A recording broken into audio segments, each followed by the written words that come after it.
तो आज बात करते हैं हम माइकल एच हार्ट, एक ऐसे लेखक हिस्टोरियन जिन्होंने एक बुक लिखा है 100 यानी 100 ऐसे लोगों के बारे में लिखा है उन्होंने जिन्होंने इस दुनिया को बहुत इन्फ्लुएंस किया है, यानी बहुत प्रभावित किया है। ठीक है, इनका नाम है, देखिए, माइकल एच हार्ट। ठीक है, नाम है माइकल एच हार्ट। उनके बुक का नाम है the 100 a ranking of the most influential person in history, यानी इतिहास में 100 ऐसे, है ना, प्रभावित लोग, ऐसे प्रभावी लोग जिन्होंने हिस्ट्री को क्या किया, इन्फ्लुएंस किया है, प्रभावित किया है, जिनकी वजह से दुनिया ने एक नया इकोनॉमिकल पॉलिटिकल या सोशियो इकोनॉमिकल पॉलिटिकल सिस्टम को बदलते हुए देखा है, चाहे वो निगेटिव वे में हो या पॉजिटिव वे में हो। ठीक है, देखिए ये बुक, ये है बुक, ये बुक है, ठीक, माइकल एच हार्ट। इतनी मोटी बुक है ये। इसका प्राइस रेट आएगा आपको 425। आप अमेजॉन ऑनलाइन करके मंगा सकते हैं।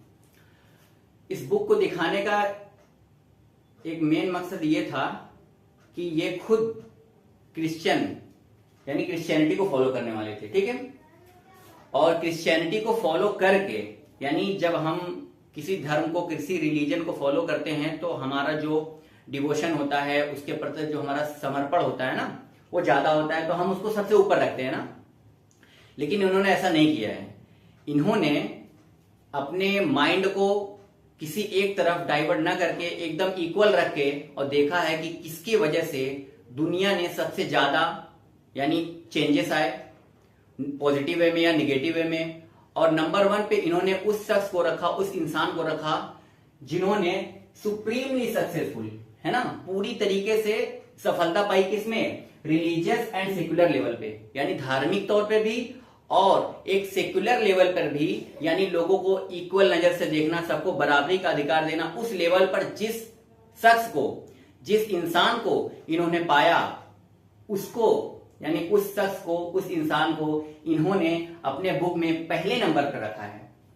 अपने बुक में पहले नंबर पर रखा। इन्होंने कहा कि मेरा मन किया, मेरा दिल किया था। इन्होंने अपने बुक में इसमें ऐड किया है सब कुछ। अपने इस बुक में उन्होंने ऐड किया है कि मेरा एक बार मन किया था कि मैं अपने जीसस क्राइस्ट को, जिनको मैं सन ऑफ द गॉड मानता हूं, उनको मैं पहले नंबर पे रख लूं। लेकिन ये बायसनेस हो जाएगा, है ना, एक पक्ष लेना हो जाएगा। और मैं इक्वल वे में एक तराजू पे तोलना चाहता हूं कि इस तराजू में पहले नंबर पर कौन आ रहा है, जिन्होंने दुनिया में सक्सेसफुली, है ना, सक्सेसफुली क्या किया है, रिलीजियस एंड सेकुलर लेवल पे सक्सेसफुली अपना इन्फ्लुएंस दिया है, जिनके मानने वाले और जिनका इन्फ्लुएंस कई सालों बाद भी उसी तरह पावरफुल है ना, पावरफुल है, प्रभावी रूप से बहुत मास लेवल पर चल रहा है। तो पता है वो कौन है, माइकल हार्ट, है ना, माइकल एच हार्ट, जिन्होंने बुक लिखा है द 100 रैंकिंग, है ना, 100 ranking of the most influential person in history. और इन्होंने पहले नंबर पर, पता है किसको रखा है, इन्होंने पहले नंबर पे इन्होंने रखा है प्रॉफेट मोहम्मद सल्लल्लाहु अलैहि वसल्लम को पहले नंबर पे, जबकि ये मुसलमान खुद नहीं थे। पहले नंबर पे रखा है। और दूसरे नंबर पे इन्होंने किसको रखा है, इन्होंने दूसरे नंबर पे रखा है इजाक न्यूटन को। न्यूटन, उनके वजह से भी, उनके नॉलेज के वजह से दुनिया ने बहुत सारे इन्फ्लुएंस हुए। उनके नॉलेज से दुनिया भी इन्फ्लुएंस हुई, बहुत प्रभावित हुई, पॉजिटिव वे में, है ना, और पॉलिटिकल वे में। और उनकी वजह से दुनिया में बदलाव आया। उसको लेके जब उन्होंने लिखा पहले नंबर पे, उन्होंने लिखा है मोहम्मद सल्लल्लाहु अलैहि वसल्लम को पहले नंबर पे, ये इस बुक में।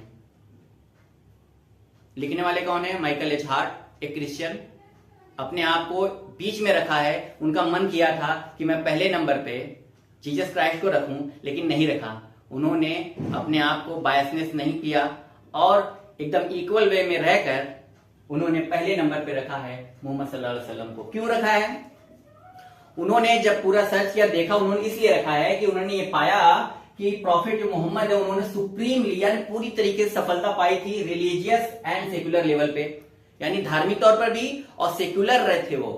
आज हमारे कॉन्स्टिट्यूशन में, दुनिया के हर एक कॉन्स्टिट्यूशन में आपको सेक्युलर, जो ऐसे बहुत सी कंट्री है ना जो इक्वालिटी सबको देते हैं, हर एक रिलीजन को इक्वल ट्रीट करते हैं, तो वहां पे उस रिलीजन उस कॉन्स्टिट्यूशन में आपको सेक्युलर वर्ड जो है मिलेगा, है ना। तो ये सेक्युलर वर्ड सिर्फ वर्ड नहीं है, एक ऐसा बिहेवियर है, ये एक ऐसा समझ लीजिए कि पर्सनैलिटी है जो प्रॉफिट मोहम्मद ने अपनी लाइफ में रहकर किसी नॉन जो इस्लाम को फॉलो नहीं करता तो उसके साथ ट्रीट करके दिखाया।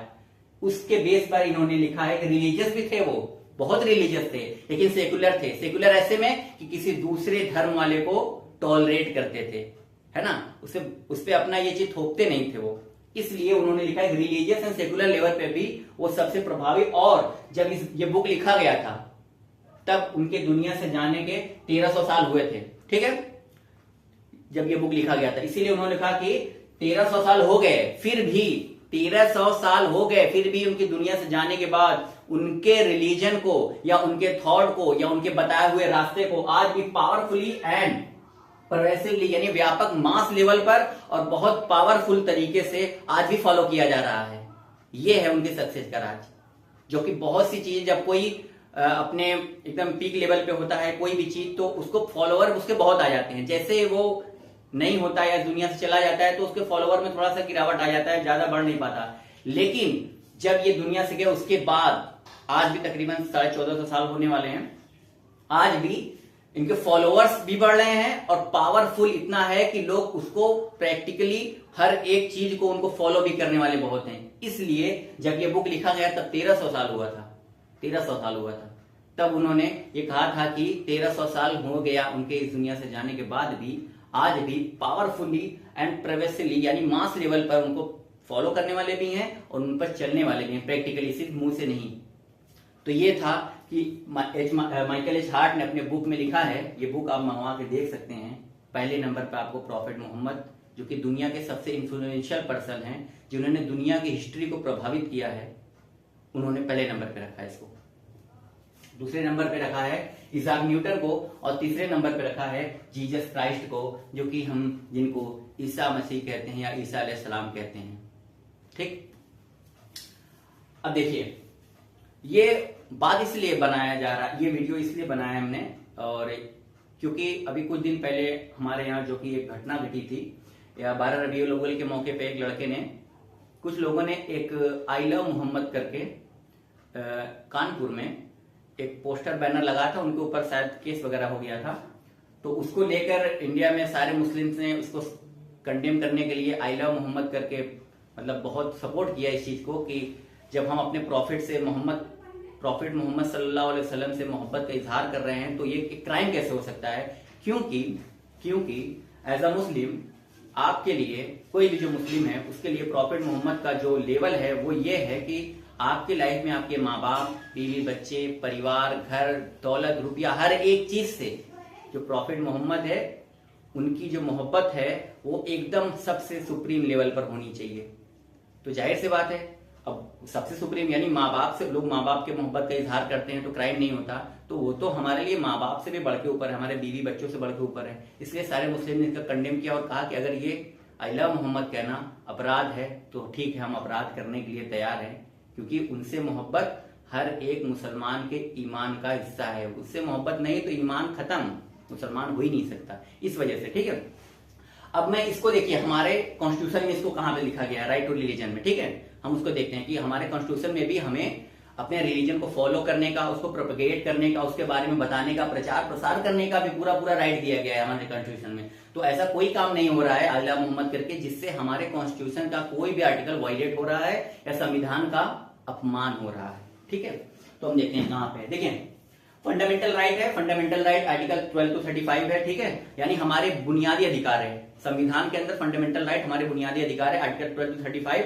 उसमें देखिए पहले नंबर पे आता है राइट टू इक्वालिटी, जो कि आर्टिकल 14 to 18 आता है, यानी बराबरी का अधिकार आता है, ठीक है। उसके बाद राइट टू फ्रीडम आता है, यानी आजादी का अधिकार, 19 to लेके 31 तक है ना, 19 से लेके 31 तक आता है राइट टू फ्रीडम, इसमें आजादी का अधिकार आता है। और इसी राइट टू फ्रीडम में आर्टिकल 25 और 26, ठीक है। आर्टिकल 25 और 26। आर्टिकल 25 क्या है? Right to freedom of religion, यानी धर्म, है ना, धर्म की आजादी का अधिकार है आपको। आप चाहे तो किसी भी धर्म को फॉलो कर सकते हैं, या चाहे तो बिना किसी धर्म को फॉलो किए बिना भी आप रह सकते हैं, ना। आप एथिस्ट भी रह सकते हैं, आप चाहे थीस्ट रहे हैं चाहे तो एथिस्ट रहे, ठीक है, ये आपका राइट है, ठीक है।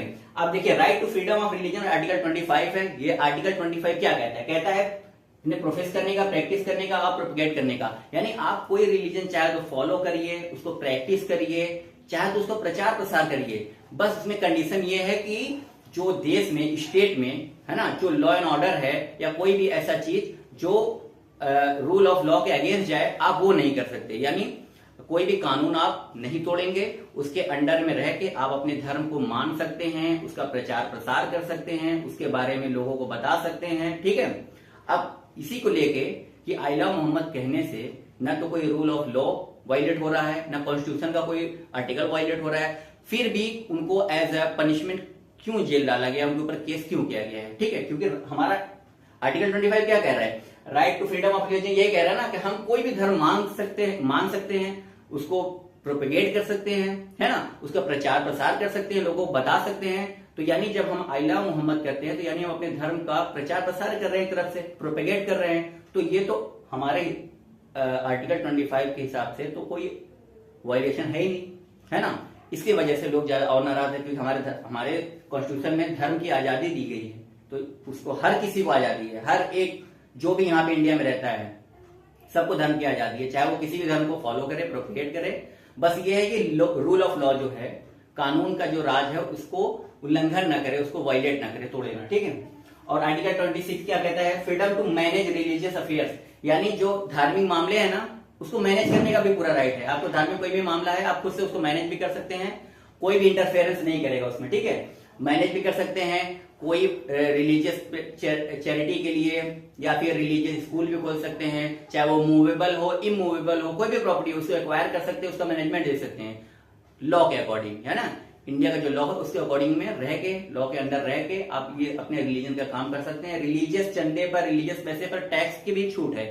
आर्टिकल हमारे आर्टिकल 27 में टैक्स की भी छूट दी गई है, 27 में, यानी रिलीजन वाले में कोई भी चंदा होगा, उस मैटर का जो पैसा, उसमें टैक्स भी छूट होती है ना। तो ये है हमारा, जो कि हमारा आर्टिकल, हमारा कॉन्स्टिट्यूशन ये कहता है कि आपको पूरा राइट है अपने किसी भी रिलीजन को फॉलो करने का, प्रोपेगेट करने का, प्रचार प्रसार करने का, मानने का। तो इस वजह से लोग ज्यादा नाराज हैं कि आई लव मोहम्मद कहने से क्यों ऐसा किया गया है, जब हमारे कॉन्स्टिट्यूशन का वायलेट ही नहीं हो रहा है। तो इसीलिए थोड़ा सा मुझे लगा कि एक बार वीडियो इस पर बना देना चाहिए, क्योंकि ऐसे शख्स, देखिए जब आप नैरो माइंड होगे सोचेंगे ना, नैरो माइंड होके पता नहीं हम इनको अच्छा नहीं मान सकते, तो फिर आप कभी भी सच्चाई पर नहीं पहुंच सकते। उसके लिए आपको अपने ब्रेन को, अपनी थिंकिंग को एक साइड में रखना पड़ेगा। एक साइड में रखकर जब आप जो भी एविडेंस है, जैसे देखिए जज क्या करता है, जज के नजर में अगर कोई बुरा है, अच्छा है, वो डजंट मैटर। अगर किसी भी जिसके ऊपर कोई इल्जाम लगा है, अगर उसके अगेंस्ट कोई भी प्रूफ है, तभी वो उसको गिल्टी मानता है, नहीं है तो नहीं मान सकता। उसके मन में क्या है वो कुछ भी नहीं कह सकता।